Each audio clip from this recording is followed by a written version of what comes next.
જો તમે એક વખત આવી રીતના ટમેટાની ચટણી બનાવીને ખાધીને તો ભાઈ તમને મજા જ પડી જવાની છે। સૌથી પહેલા ટમેટાને વચ્ચેલી કાપી લેવાના છે। લસણની કળીને ફોલી લેવાની છે। પછી એક પેનની અંદર તેલ લઈને તેની અંદર આવી રીતના ટમેટા લસણને આવી રીતના શેકી લેશું। પછી તેને એક સીબાઈથી ઢાંકી દેવાનું છે। ટમેટા શેકાય ત્યાં સુધીમાં આપણે લીલી ડુંગળી, સાદી ડુંગળી અને લીલા મરચાંને ઝીણા ઝીણા કાપી લેશું। હવે આપણા ટમેટા એક બાજુ શેકાઈ ગયા છે એટલે તેને બીજી બાજુ પણ શેકવા માટે તેને ઉલટા કરી નાખશું।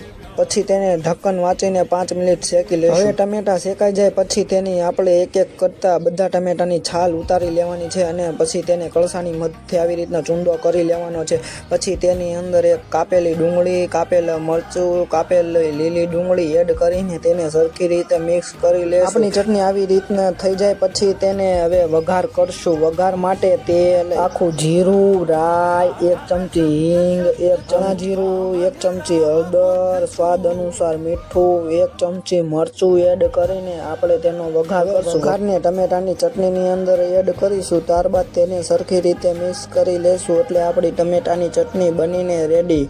બાકી તો હસતા રહેજો, ખુશ રહેજો, લાઈક અને સબસ્ક્રાઈબ કરતા જાજો।